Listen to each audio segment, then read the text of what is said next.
Namaste, good evening.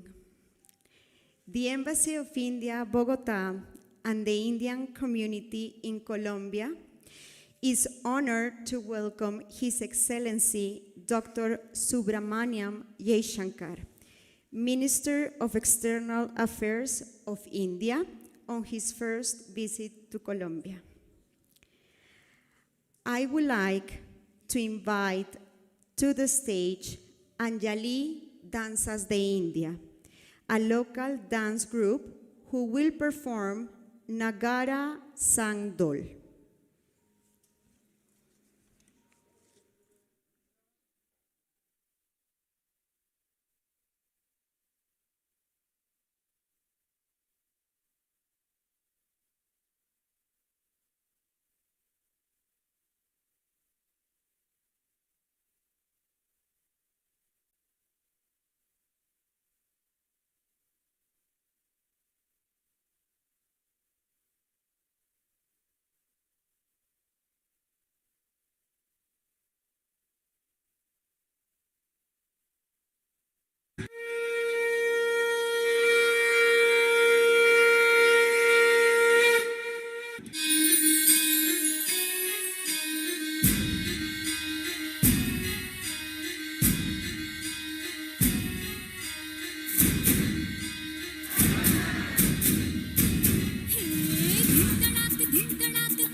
Thank you so much, Anjali Danzas de India.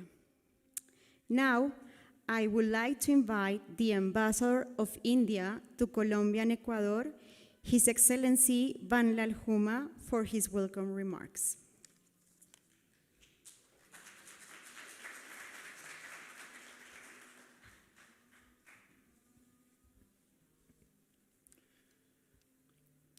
Honorable External Affairs Minister Dr. S. Jaishankar, senior officials from the Ministry of External Affairs accompanying the Honorable Minister, members of the business delegation from India, members of the Indian community in Colombia gathered here, dear friends, good evening. It is a rare honor for the Indian community in Colombia to welcome a visiting senior member of the government of India. It is therefore a singular privilege for all of us to welcome the Honorable Minister of External Affairs on his first visit to this country. Indeed, it is the first visit ever to Colombia by any External Affairs Minister of India. We welcome you, sir, with great pride and dignity in our midst this evening. Sir, the Indian community in Colombia is not big, but it is a vibrant community. Though we come from different parts of India, we have built up an Indian community here that unites us when it comes to matters of importance and interest to our country and, of course, to our community itself. Many of us have been here for quite some time and are well integrated to the local societies and have nicely adjusted to local conditions. We have taken up diverse occupations, and by and large, most of us have been doing well in our own spheres. We have earned due recognition and respect from the local people for our professionalism, and very much so also for the great country that we come from. Sir, you do not need any introduction to the local Indian community. Many of us are well aware of how you have managed to put India high up there in the Committee of Nations through your various deliberations, including at the highest and most important international forums, and very tactfully dealing with even the harshest critics and India baiters. Thanks to all these efforts of yours, India is now much closer to occupying its rightful position, meaning right on top of the world. We are very keen, therefore, to hear from you this evening and are looking forward to taking home inspiration and encouragement from you.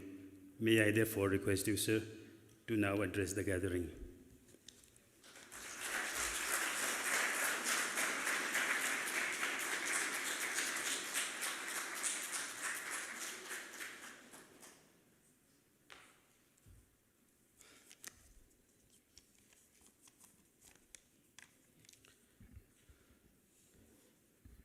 Ambassador, members of the Indian community resident here, it's really for me a very great pleasure to meet all of you.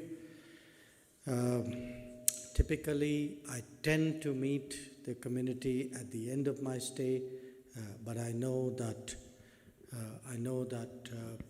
you all have your own personal compulsions, professional compulsions. It's much easier to do this in the evening. So I have to, in a sense, voice my expectations rather than share my experiences of Colombia. But I must confess that, I'm on a third leg of a 4-country tour, and I'm yet again a bit taken aback to find that I'm the first foreign minister to come to Colombia, and I will certainly try to make up for the time that has passed.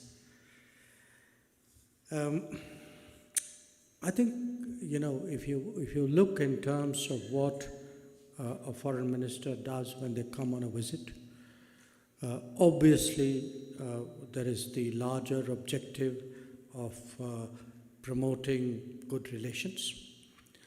But, good relations has different facets. I think most of you would agree that today's India will certainly expect that a big chunk of that is really promoting business, promoting economic cooperation, and really establishing the basis for interactions which would be profitable to both countries. But like people, countries and societies also have their personality. We have our culture, our heritage, our tradition. I just saw an excellent exposition of that. So promoting culture and in a sense what we call generally people-to-people relations is also part of what foreign ministers generally do, what diplomats do when they go out. And there's also the fact that this is a very competitive world, in an international order of almost 200 countries, who gets along with whom, to what degree, and how you come together on important issues or not. I think that is also something which is very important. So to I would say, economic cooperation, to promoting culture and people-to-people relations, I would also add the importance of political understanding.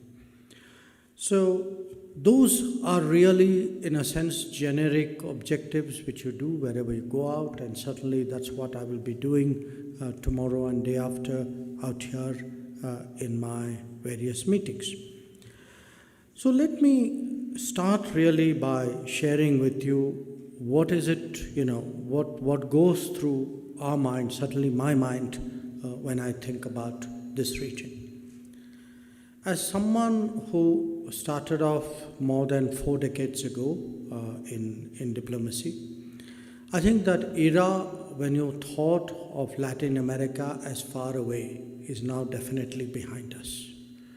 And the fact that so many of you are here sitting before me is proof that geography is not an obstacle. But it's also expressed in a way by numbers, by activities. And the fact is that today India's trade with Latin America is actually approaching an annual turnover of almost $50 billion. And if you think about it, the major hubs that we have, our key trading partners, are all roughly the regions, the Gulf, ASEAN, Europe. You're talking 100 billion plus minus. So, it's not an insignificant development that today a region which is supposedly distant is actually already covered perhaps half the ground in that regard. But trade is one expression. I think we can also see, and perhaps many of you know this better than me, we are seeing an Indian economic footprint in terms of investments, in terms of offices, in terms of projects, in terms of sales, of maintenance, of energy. So the aggregate of all of that too is creating a new image of India. And I can certainly say that on this trip, other than the fact that I am reinforced in my belief that this is not a faraway region, I'm also constantly experiencing from people in the countries I've been in the region that they actually think that India today has come much closer in their calculations. When they look at their major partners, they think of India today as a potentially as a major partner as well. And in all of this, of course, there is the global workplace. The fact is that in this era of globalization, of technology, of mobility, Indians are today, making their presence felt everywhere. And not just with Indian companies. In fact, very often not with Indian companies. And sometimes not with companies at all. I mean, there are people who've gone out as teachers, who've gone out as professionals of various kinds, people who've gone out in the world of art and culture. But definitely, of course, people who've gone out as, service providers, service performers, entrepreneurs.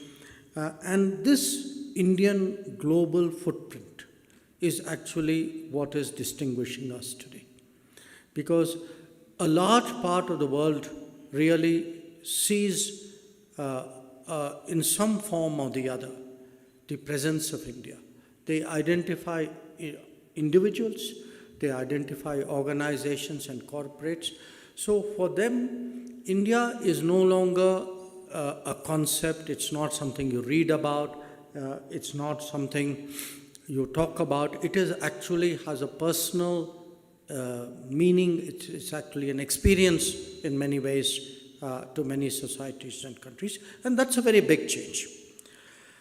Now, I thought, as someone who has recently come from India, I've been in this region 4 days now, you might also be interested in actually what is happening in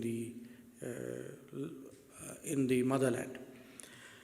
And it's very hard to sum up such an enormous change in the course of a speech, certainly in the course of a few minutes.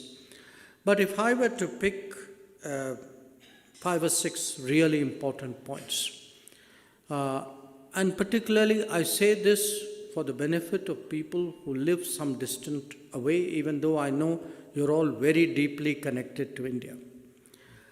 One is a sense today that there is a strong economic recovery, that like every other society, we also went through our trials and tribulations during the COVID period, but that we have come out of it strong, that we have found our own solutions, that today the decisions we took in the last 3 years are actually helping the country on the path to a very robust recovery. And I begin here because when I travel around the rest of the world, and perhaps I travel more than most people, that kind of recovery, that kind of sentiment is not something I see very often. So if I were to really compare the feeling in India about where we are, where we're going, what our prospects are, that there is a much greater degree of optimism, especially economic optimism in India. The second change is actually in regard to digital.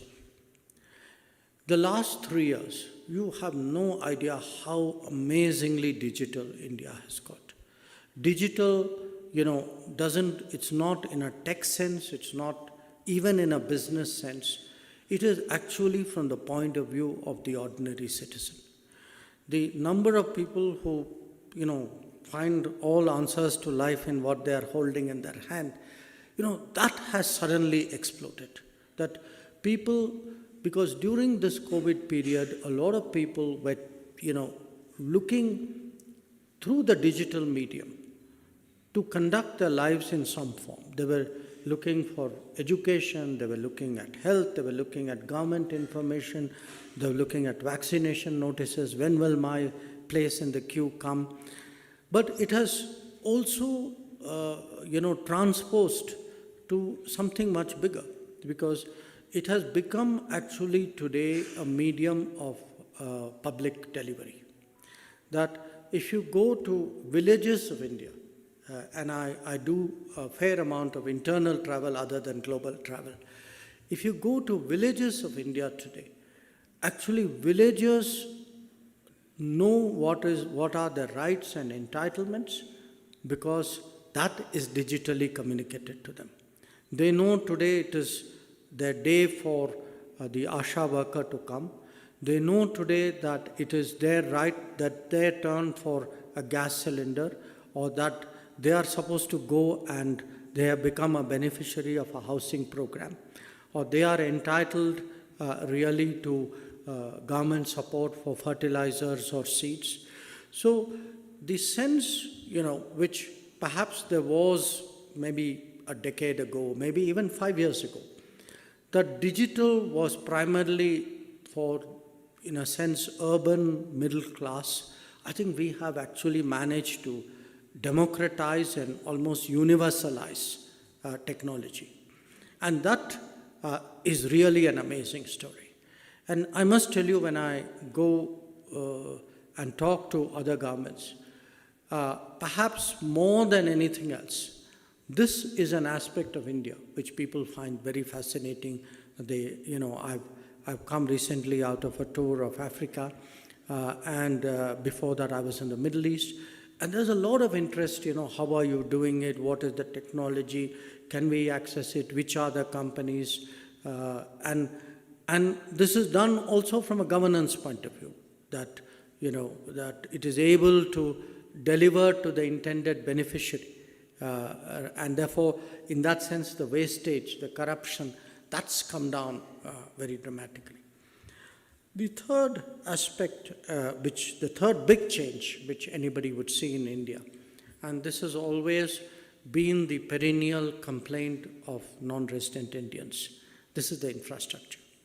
That there's been a long-standing feeling of people who come back from societies, from countries where they think that the roads work better, the airports work better, the metro is there. Today, when you come to India, you can actually see. I mean, I don't want to make comparisons on the flow of traffic, but certainly I will tell you that it's, even major cities in India, the amount of, road building, highway building, metro lines being constructed, airports, second, third, fourth level towns today have airports. And air services itself has become far more affordable. So there's a kind of a multiple level infrastructure build up, which interestingly, probably for the first time in our history, is actually integrated. That there is an initiative called Gati Shakti, so that, because very often, there's that very something which all of you would identify, which is somebody will build a road and the next guy will come and cut it to make the water pipe, and then you repair the road, and then the next person would come to put the optical fiber cable, and then the next person will come for the gas pipeline. Now today, a lot of this, because there is an integrated approach, and because it is very technology enabled. So actually the infrastructure building has got more efficient, it has got more collective in a way, and certainly for the citizen, I think it's been a very useful development. A fourth change which I would flag, and something I experienced personally, is actually in the field of skills, of innovation, of startups. I know some of you at least are from that field. And you can see this particularly in educational institutions. That I grant you, it is actually 50 years since I did my bachelor's degree. So I am not even pretending to be contemporary. But I think even a few years ago, the mindset of educational institutions were really very orthodox. It was, in a sense, about exams, it was about results, it was about a certain kind of a beaten track to what was considered good jobs. And today you can see a very different feeling among the youth, much more willing to innovate, people who actually proudly show you, even when they are in university, that they have done inventions. Any institution you go to today will insist that, no, please come, there are some startups our students have done, there's some patents they have earned. So this is something, again, which is noteworthy. And finally, there is actually something going on this year, which all of you would have read about, but I can tell you it has certainly created a buzz in the country, and that is our G20 presidency. Others have held the presidency before us, obviously, but nobody has done it the way we have done. And nobody has done it the way we have done because the G20 involves about 200 meetings, but we are not doing it just in the big cities, not in the capital and the metropolis. We have taken the G20 to 60 cities and towns of India, to every state and union territory. So there's actually a kind of a national collective effort today. to showcase India. That, from roads to railway stations, there are people autonomously on their own doing G20 events, feeding into what government is doing because they want to show that they too are part of it. So that's the kind of picture about India that I want to share with you. And I also want about India to stress to you that we have, marked recently 75 years of independence. And clearly in the 75 years, there have been challenges, there have been achievements, there are things we are proud of, there have been shortcomings. But there's also now a great focus not just on the times ahead, but actually on an era. That the thinking today, starting from the Prime Minister's own vision, which he has put forward to the nation, is really how do we think 25 years ahead? That it's a generation, it's an era, that whatever we do, we must have that period of 25 years ahead of us, and therefore we must think big, we must plan big, we must synchronize it in a way in which we get the best results of 25 years. And that, I would suggest to you, is a very different India, because that kind of ambition and that kind of, I would say, almost hunger to succeed is something which is very palpable, and is something that all of you should know. So let me say a few words about how the world sees it, because yes, you all live abroad. I know you must be talking about India in your workplace to your friends out here. But my sense is that probably there are a few things we have done which have made an exceptional impact on the world. The one which I would without hesitation pick is Vaccine Maitri. The fact that we gave vaccines to about 100 countries, and many of them were countries like in this region where there were accumulations of vaccine close by, but they could not access it, and they are enormously grateful even now to the fact that a distant country made that effort and was the first vaccine provider. Before coming here, I actually have done two collective gatherings, one with the Caribbean nations, the CARICOM, and this morning I met what are called the SICA nations, the Central American nations, and the bulk of them actually got their first vaccines from India, and it's something they don't take it just as medical assistance. They actually take it as a kind of a outlook of India, which has in many ways very profoundly moved them. While the COVID and vaccines are obviously still fresh in our minds, it's also a fact that in many ways other things we do in difficult situations also impact the world. In the last decade, we have built up a reputation as what we call a first responder. When something happens, we are quick to move because we've developed that own capability for within the country, and now we feel we are good enough, experienced enough, and responsible enough to do that outside. And as a recent example, of course, I would cite to you that when you had this devastating earthquake in Turkey, we were among the early nations to go in. Within 24 hours, actually, you had a disaster rescue team starting to reach Turkey. There are some issues which trouble all countries in the world, concern them more and more. Climate is one. And here too, there's been a big change in India's positioning and India's image. We are seen today as a climate leader, a country which has done a lot on solar energy, on renewables, which is actually coming up with a whole series of ideas and practices and institutions. Similarly, I think on terrorism, how to counter terrorism, I think today a much more united global position on terrorism is at least partly due to the efforts that we have made in the last 10 years. And there is also that feeling that today's India has the ability to bridge the difficult issues and frankly sometimes the difficult arguments of the day. So it could be something like the Ukraine conflict where you have, in a sense, the Western countries on one side and Russia on the other, or it could be problems which deal with the developed world and the developing world.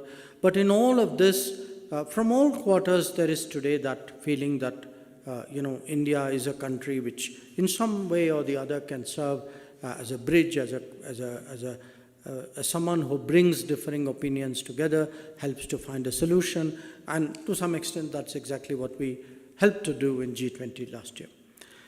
So let me finally conclude, as a foreign minister, as someone visiting who has the responsibility for that ministry. What does foreign policy mean to all of you? You live outside the country.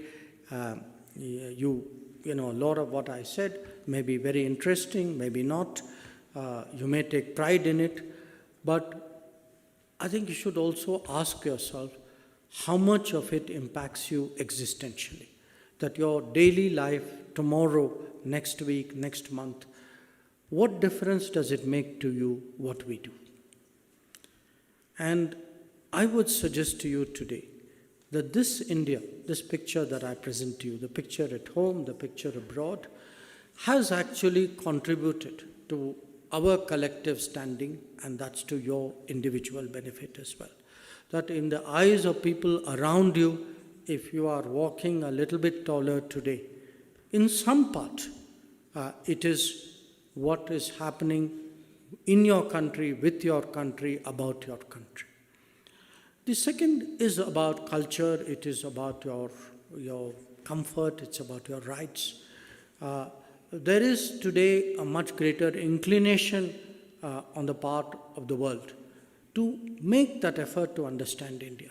That an India which is stronger, more powerful, more impactful, the rest of the world also takes interest and says, okay, now I'm giving you a very, very obvious example. Let us say yoga. So, but it's all, it's about food, it's about breasts, it's about our practices, sometimes even issues of faith. There is a much greater willingness on the part of the world to make an effort to understand us and what we are about. But there is also the question of your well-being, because at the end of the day, you are out in the world, and our effort as a government, as a country, is to see that to the best of our ability, we have your back, that wherever you are, in whatever way we can be of support to you, we try to be. And the fact that if you lose your passport, the replacement is easier. Or frankly, even to get your passport in India today is very much easier. But it can be sometimes the big things, I mean, we are right now in the middle of an operation in Sudan, where, because, when I speak about a global workplace, there is really no country in the world where there are no Indians working. And when this problem started in Sudan on the 14th of this month, my first thought was, okay, how many people are there? Can we quickly get an estimate? Can we get people connected up? And the fact is, when things are good, not everybody makes an effort to register. Not everybody feels the embassy needs to know that you are there. So I would encourage you, please, to do it. These are nice days, and I hope they remain nice days. But what happens is when trouble comes, then we have to scramble really to assess, what is our community, and our community sometimes can be a very expansive definition of that term. And then you discover that, in a particular place there were more people than you thought there were. And the operation which we are doing now, Operation Kaveri, in fact today we had the first ship bring back people and 2 of our aircraft take out people. So about 500 people actually managed to leave Sudan and get to the safety of Saudi Arabia, from where we'll bring them back home. But I cite that to you because increasingly, these are problems that will happen. Last year they happened in Ukraine. The year before they happened with the COVID. The year before maybe they happened in a place like Mozambique, or a few years ago in an earthquake in Nepal, or a civil war in Yemen. So the fact is, for people setting out in the world, whether they may be going there for livelihood, to set up a business, or even if you go out as a tourist, I think it's important today that you are assured that you have a government which sees your welfare, your protection as a imperative, and just doesn't see it. It puts systems in place. So if you look at the kind of changes which I'm talking about, the fact that we can replace your passport so quickly today. I mean, there were days not so long ago when you'd go to an embassy and they'd say, yes, we'll send a message to the RPO who issued your passport, and we'll check you are really you before we do anything about it. Now, if you're a stranded tourist or someone who needs a replacement passport, it would take days, sometimes weeks. Now, or we even have a fund today for people who are in real distress, that they may not have the resources abroad to deal with their situation. So these are really some thoughts which I felt I should share with you. Certainly, my message to the government here would be that we are very keen. We are in this region. We are going to be in this region bigger, more intensively, in many more ways. So we certainly see Colombia as one of the key countries of this region. We would like to grow our business. We would like to expand our cooperation. I would like to see more exchanges. I would definitely be interested in more political understanding, stronger political understanding.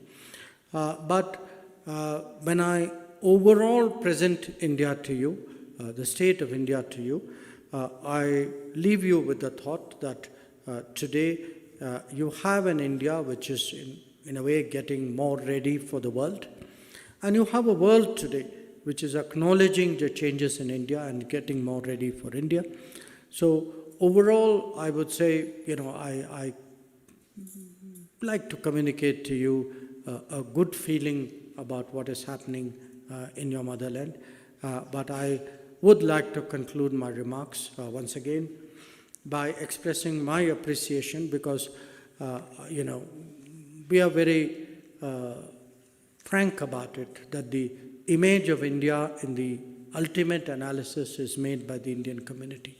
That any government, any people, any society, finally their daily rub is not with me, it's with you.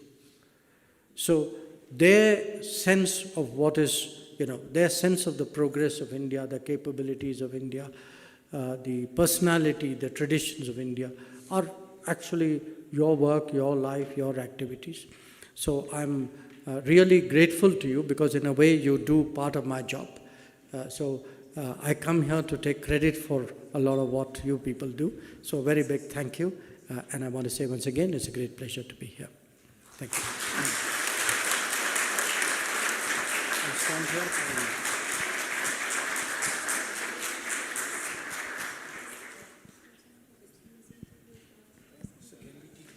Sure, we can take questions.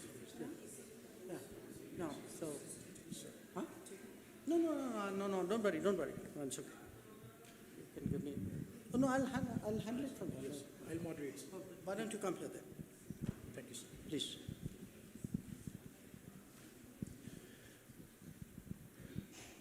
On gratitude to our Honorable External Affairs Minister for sharing his thought-provoking ideas with all of us and putting in perspective the India-Colombia relations from the angle of the Indian community and the role that Indian community can play in the enhancement and strengthening of the bilateral relations. I would also like to thank our Honorable Minister for apprising us of the importance of the relations for the Indian community present here. Now, I would like to take the opportunity to have questions and any suggestions from the Indian community present here, and our Honorable Minister would like to answer them and address them. So, yes. Please introduce yourself. I think it might be good if you give him the mic. Yes, sir.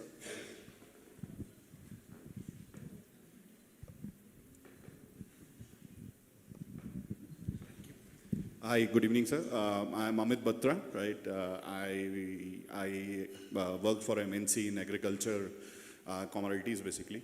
So first of all, I really want to extend a warm welcome to you for coming here. As Mr. Ambassador said, this is the first time External Affairs Minister is coming here. But apart from that, it is a matter of great pride that we are sharing a room with you, a personality like you. Probably having a nap with you, if it is possible, not sure. But as you said, right, we really feel tall, right, in the international community with all the policies which you have introduced, with the comments, with the way you have put the foreign media in their place, who have been out trying to troll us, right, on some preconceived notions. So, sir, my question is not a very political or anything, but last time when General Saab was here, General V.K. Singh, right, I asked the same thing and he told that it was very clear on voting rights for NRIs, right? So I think it has been a long pending issue, right? And with such a big population living abroad, I think we are missing that part, right, sir? All my life, I have voted only 2 times when I was in college, right? So I think I would like to probably exercise my right and rightly right now with contributing towards the current government, right? So probably that is it. Thank you. I suspect I'll give you the same answer which General V.K. Singh gave you. So, because, look, voting rights abroad is a complicated issue, particularly when we have the kind of numbers that we do. And there are many, there are really, truly, I mean, this is not a diplomatic dodge. There are many complicated aspects, people who are nationals, people who sometimes take passports but have not surrendered their passport, people who have overseas citizenship, which means they're nationals of another country. So at the moment, the compromise that was struck, which was struck during the Prime Ministership of Atal Bihari Vajpayee ji, was OCI, that's been tweaked at times, the PIO, OCI got fused. That's still the sort of current, I would say, consensus zone. But it's an ongoing debate. I mean, I'm not suggesting to you that it's a frozen position either. I mean, there are many people who have sentiments similar to yours and make it felt. There are people who think there are downsides to the extension of voting rights abroad. So we'll have to go through this, So I think you'll need one more visit from me before I can give you a different answer. Thank you, sir. The next question could be, I would request you to just, ask the questions and keep it short because we have to rush for another. Yeah, good evening, sir. Warm welcome in Bogota again. And it was a privilege to be with you yesterday in Panama and today traveling together. So, sir, my question is, again, one extension of the question. Is India looking at permitting dual citizenship? That's honestly, I was still being a little bit more flexible to his question. I think dual citizenship is frankly much harder, because if you look at the world and there are not that many big countries that permit dual citizenship. It has a lot of implications, I mean, including security implications. So it's not. For him at least, I said there's an active discussion. I'm not even sure I can say that to you. My second question is, sir, what are the 5 industries which we should look for where India will take the leadership position in next 5 to 10 years globally? Look, I would not quite put it in the way in which you asked the question. I would say our effort today is to get into global supply chains. Because it's not like a country decides that I'm going to dominate that industry. Yes, some countries do that. China, for example, made such plans. It was part of the blueprint, and not just blueprint, they are actually making very active efforts. I think our way of approaching it is different. And part of the reason is also we have to make up for lost time. Because, when you look at the big periods when there was industrialization going on in the world, we did not take full advantage of it. We made it hard for manufacturing to flourish in India in different ways. And it's only in recent years that kind of support which business should get. And it's, when I say business should get, part of the problem is even how we envisage it. That when we think of, say, manufacturing or which industries should we dominate, we tend to think of big companies and big products. Actually, you build strengths by having an entire supply chain at home. That you have to support your small and medium scale industries if you actually have to eventually support the larger ones. And that's not something that we did. In many ways, they were very disadvantaged in terms of even foreign competition. So our effort today, we have picked 14 sectors and actually have a policy of what is called production-linked incentives. 15 now, because we added semiconductor mission to it, which is in those sectors, if companies, could be even foreign companies, set up business in India and add to the production in India, then we incentivize that. And that's a way of actually attracting manufacturing to India. And it's proved very successful in some cases. You heard me say this in Panama as well, that the production of Apple phones is a very notable example of that. But there are many others. Medical devices, for example, is another case where there's been a lot of production. We're looking at machinery of various kinds. So I would imagine, if you ask me, say, 2030, where would we be in 2030? Our objective in 2030 is to be much more deeply entrenched in global supply chains. And we think that the real contribution, the one thing we have which the world will need increasingly will actually be talent. And the change that I see, and I see this change even the last 2 or 3 years, that there was a time when, we would be pushing to say, okay, can you increase the H-1B numbers? Today, actually, I have countries very interested in what they call mobility agreements. We've concluded one with Germany, just done one with Austria, did UK, France, in a limited way with Japan. These are countries which realize today, if you look, for example, at chips, at semiconductors, there's a massive shortage of the requisite skills in that field. So I think that's really the big opportunity that we should be looking at. Sorry. Yeah, please. Hello, sir. Good evening. I'm Karthik, working for Tata Consultancy. I'm Karthik, working for Tata Consultancy Services over here. It's a very generic question, sir. How has your life changed being a diplomat and now being in the ministry, being a minister and a face of a political party? How do you manage both of these things? For a moment, I thought you were going to ask me whether my life changed after leaving Tata's, which I was there briefly. Look, it's a very different experience. It's a big shift in line. I don't know if any one of you have ever done that in life, which is if you have done one particular specialization or a profession, to to shift to another one, though mind you, I mean, I'm helped by the fact that there is a common, if I was a minister, not in the foreign ministry, but in some other ministry, then I think the change would have been even sharper. So for me, at least the domain is the same, if the role is very different and the profession is very different.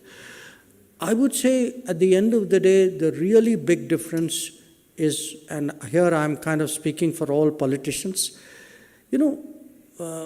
politicians really work very hard. I must tell you this. I only discovered it when I became a politician. That you cannot say no, to obviously anything reasonable. When you say you are at the service of people, believe me, that has a real implication. The pressures on you are more, the responsibility on you is more. And the difference I would really say is you have that bigger picture today as a political person, which you don't have. However, you may be the best diplomat or the best civil servant, but there is a limit which your own profession has set for yourself. This is beyond that limit, that you actually understand, in a sense, I would say not just your own vertical, but you have a 360 view of the entire landscape. And then you are able to look at your own vertical in a very different way.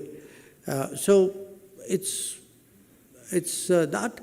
I think in many ways you also need a different kind of personality to deal with this. I'm trying to evolve, sometimes maybe not so successfully, but let's see.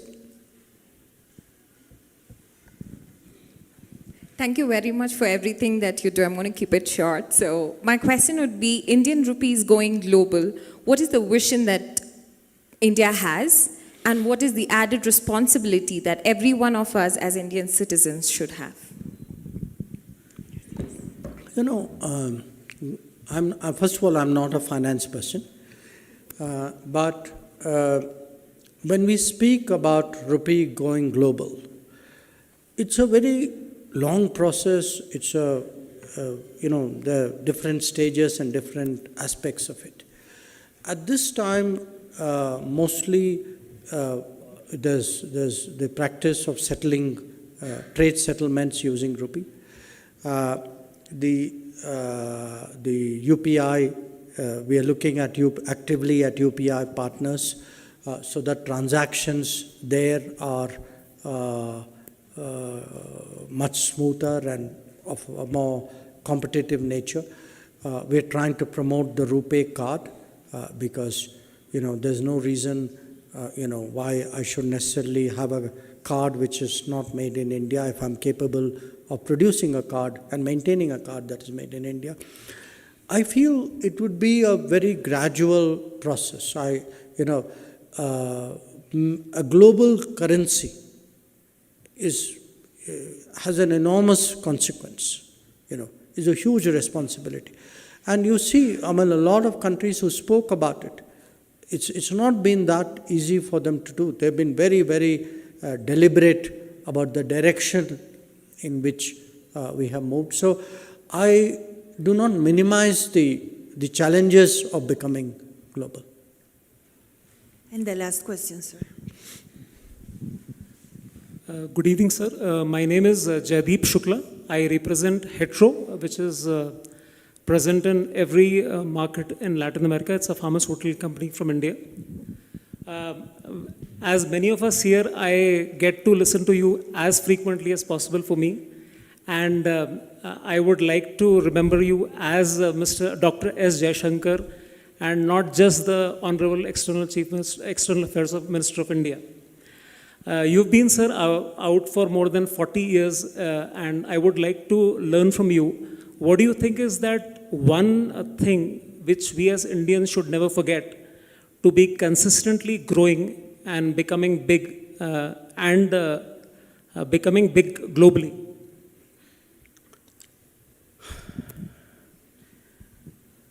I don't have an easy, immediate answer. I must be truthful. When I first started going out, one big difference would be there'll be very few places in the world where I could even see this many Indians in the room. This was a period when you went to countries, if you actually saw another person looking like you, you'd cross the street just to go and talk to them, So it was a very different era in a way. It was also, the communications was very different. We were lucky because we were in an embassy, so at least once a week somebody would fly in a newspaper. But the fact, and these were days where you had to book calls in order to speak to people. So it's an era which I cannot, it would be impossible for me to explain this to my children, leave alone grandchildren, okay? But why am I saying that to you? I'm saying that to you because at that time, maybe our objectives were more immediate, ambitions were also less grand.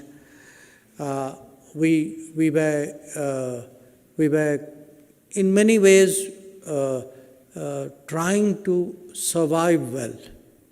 That was really, in a sense, the state of the nation. And when we look at these 75 years, I think it's very important to reflect on those 75 years because I probably am the oldest person in this room. But I can, but I suspect most of you, for example, would not have seen large-scale starvation in India. And I remember seeing it when I was about 10 years old. You wouldn't remember conflicts of a kind which people who are older would do. Or even the kind of some of the, I would say, social, political turbulence which we went through in the initial years. I'm saying that because over a period of time, we've had our ups, we've had our downs, that's the nature of how societies evolve. But today, we actually have a chance to think big, to do big. The world, my real message to you today is the world is much more friendly towards us. The world is much more respectful, much more accepting of us, much more willing to work with us. So our challenge today is not limited by capabilities. The capabilities will grow. I can see capabilities growing every year. It's actually the scale of our ambitions. That how do we school ourselves to think bigger? And it can be an enterprise, it can be an individual, it can be a government. But that is really the transition I feel like we are in cusp. That's why when I spoke to you saying, look, there's an era ahead, what Prime Minister Modi called Amrit Kal. We should actually start thinking like, okay, next 25 years, where will the country be?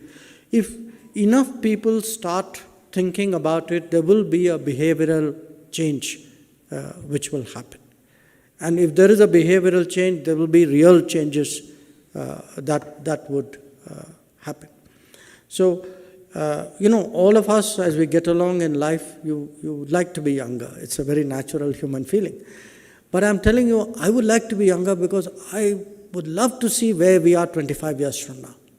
That, to look back at the struggles of, let us say, the last 50 years, and then look at the next 25 years.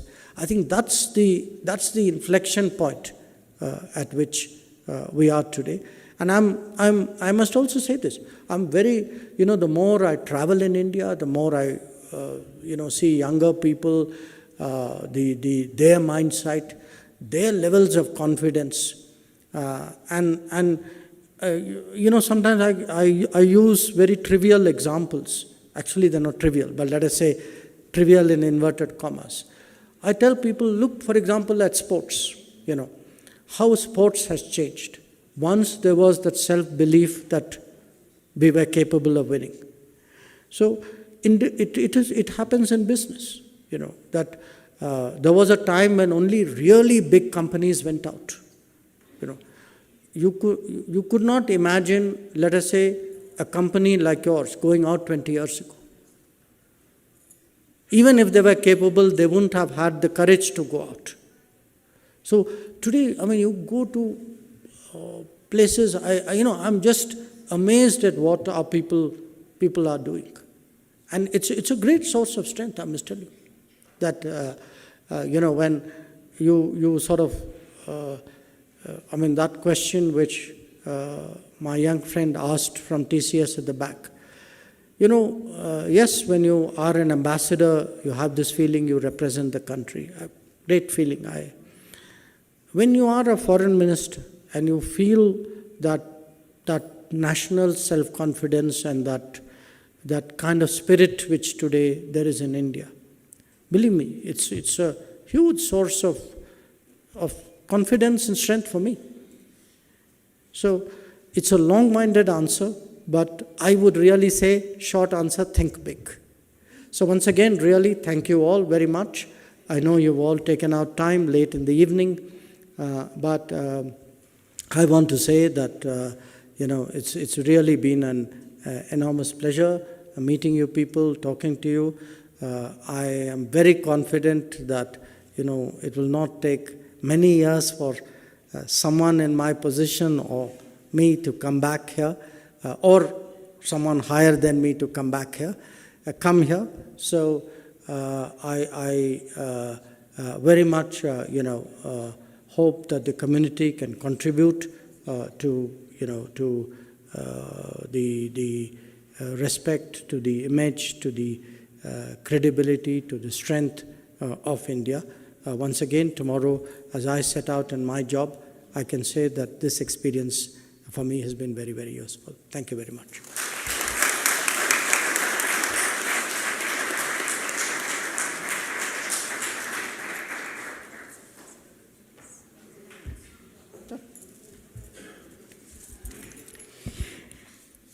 Thank you so much, Your Excellency, Dr. Jay Shankar, for your remarks.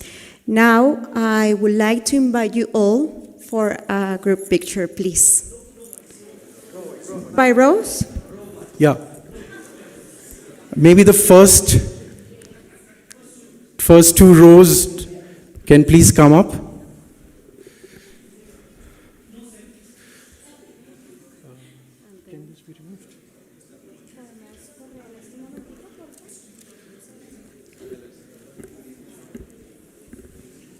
Yes, yes.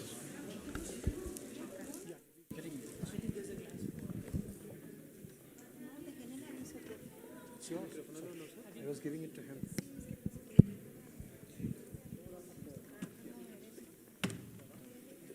Switch it off.